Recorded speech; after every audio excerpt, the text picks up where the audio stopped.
Miss Sofia gerak eh? Dia baru gerak. Itu app.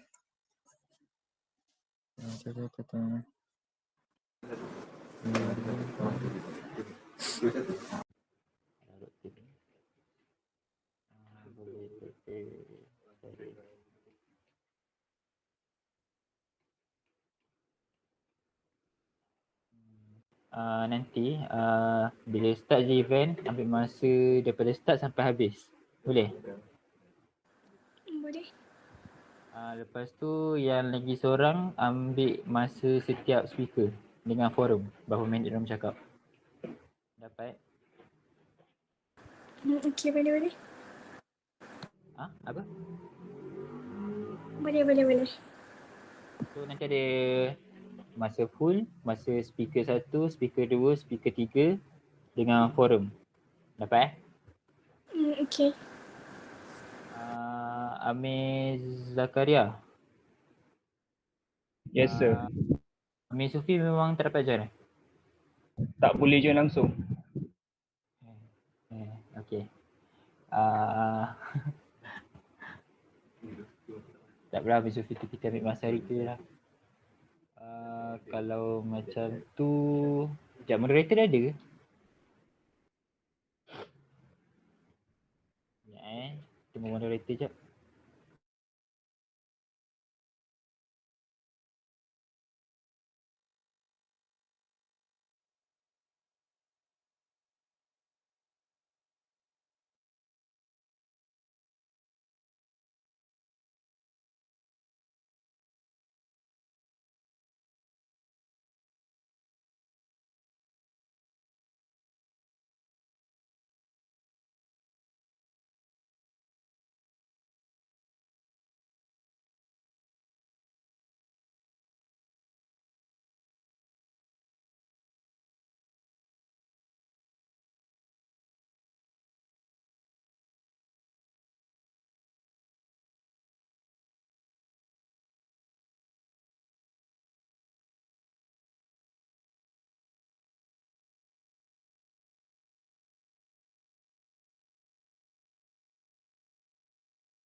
MC. Weh.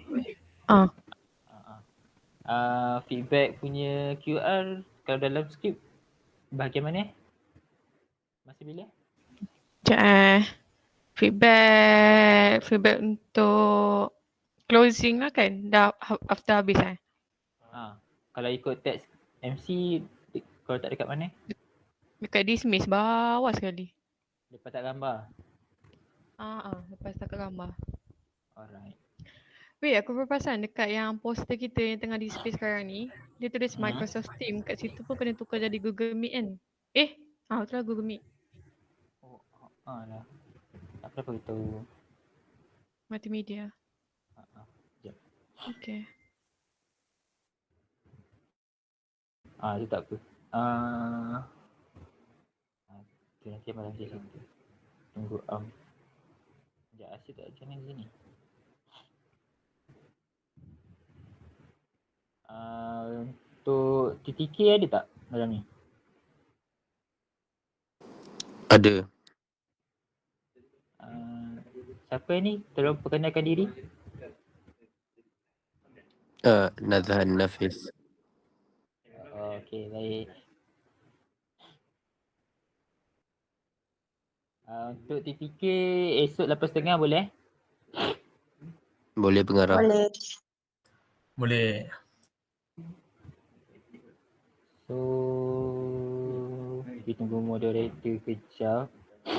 Untuk hari ni sepatutnya nak buat full tapi yang ni Sufi tak ada.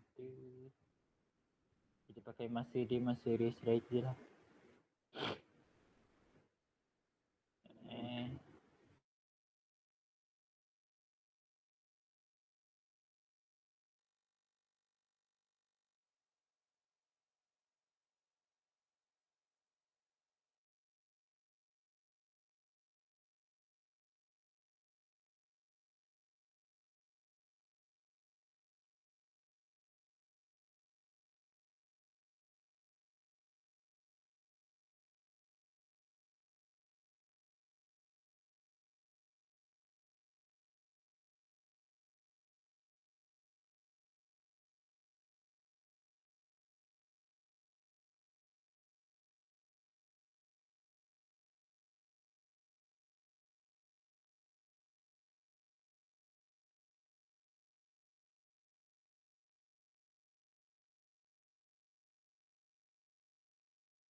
Untuk hari ni speaker boleh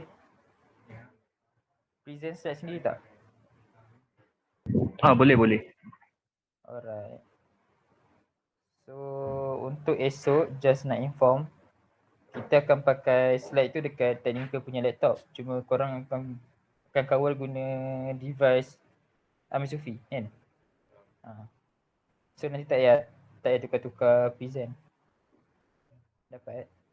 Ganti yang tak ada korang. Dapat tak Amir? Dapat. Alright. Okay, moderator dah ada.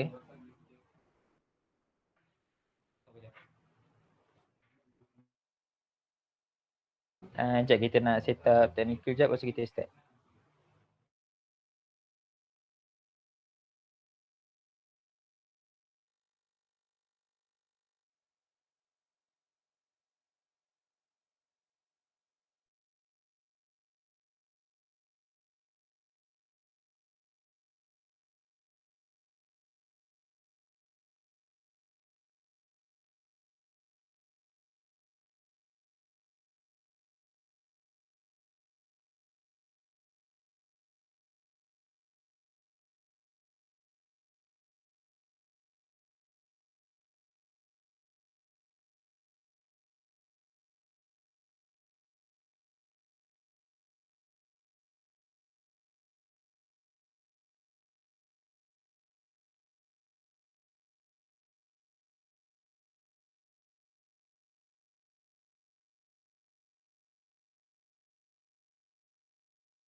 Oh, Haikal dengar, Haikal tak dengar. Aku je dengar.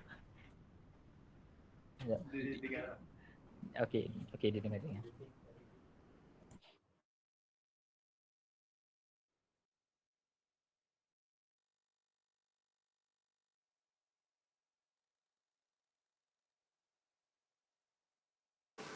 Hadir. Sudah hadir.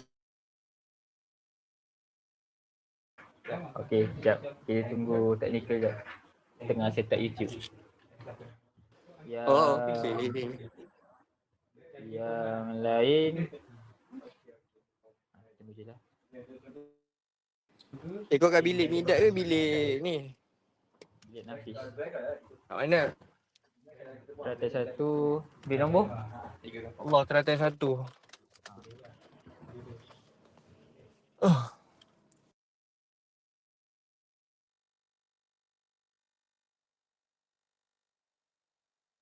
Untuk yang lain ada apa-apa soalan tak untuk esok?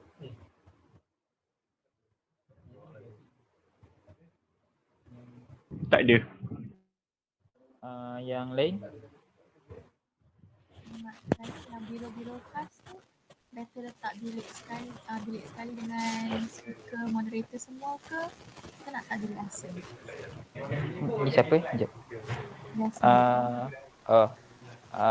Untuk yang dia kan ada dua, esok akan ada dua lab kalau ikut yang doktor bagi tahu. Satu lab kita akan letak technical dengan speaker semua.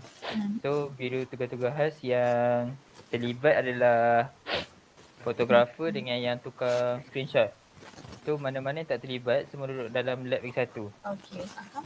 Okey. Dapat Thank you pengarah. Okey, Nazahan.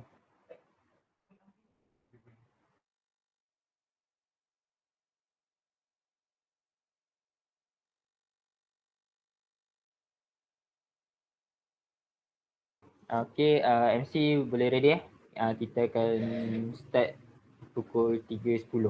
MC boleh start. Okay. Untuk VIP punya speech tu kita skip. Maksudnya baca tunggu dalam 9 minit, lepas tu start. Lepas tu teruskan. Dapat Dapat. Alright.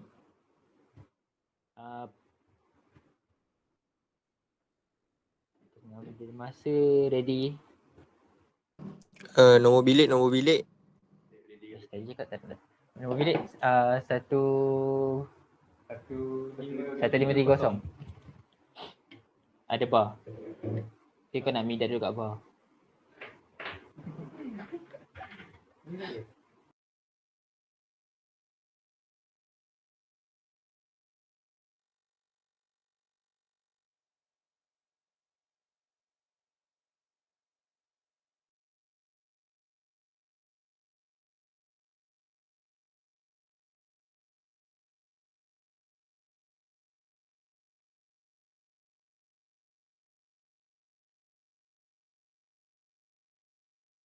Aku start Boleh start. Okay. Assalamualaikum warahmatullahi wabarakatuh and warm greetings to all participants. As our program will begin shortly, I kindly ask all participants to mute your mic and be prepared as we will start the session in just a few minutes. For your attention, the QR code for the attendance form is now displayed on the screen. Please take a moment to scan and fill out the form. Thank you for your cooperation and attention.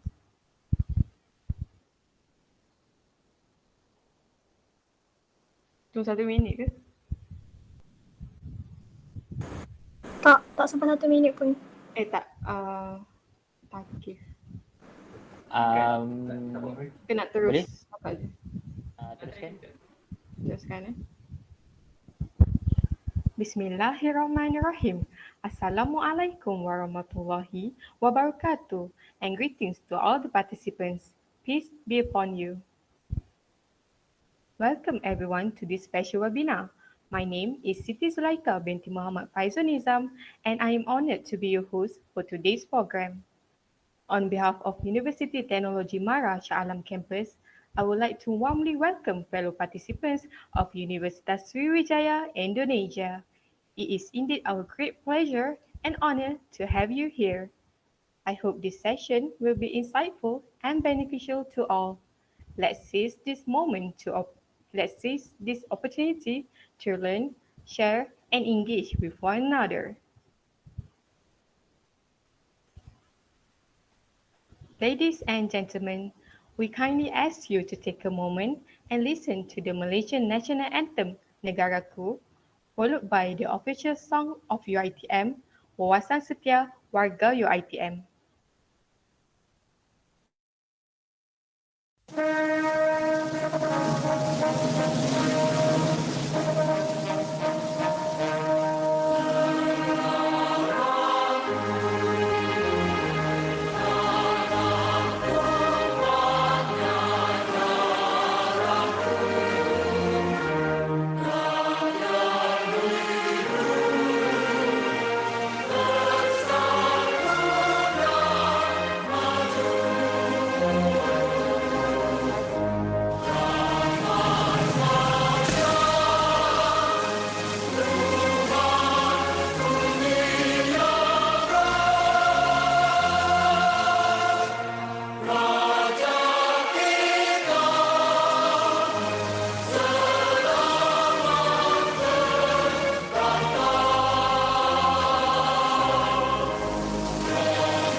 Bersatu kita warga UiTM, kita bangsa perkasa, taat dan setiaku untuk negara, penuh semangat wajar.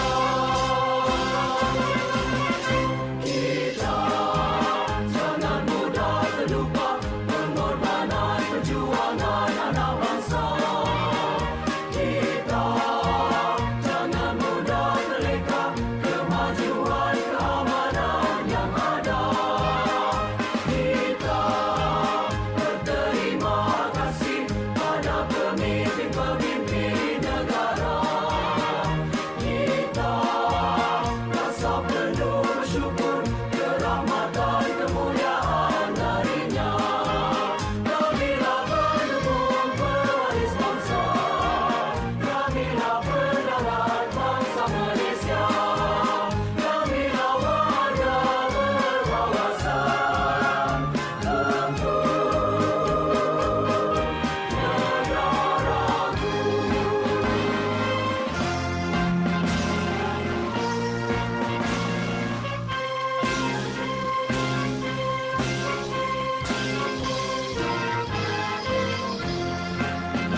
Thank you everyone for your cooperation.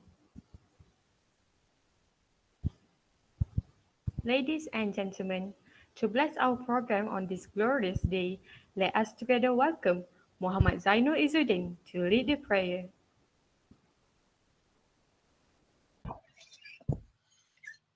Bismillahirrahmanirrahim.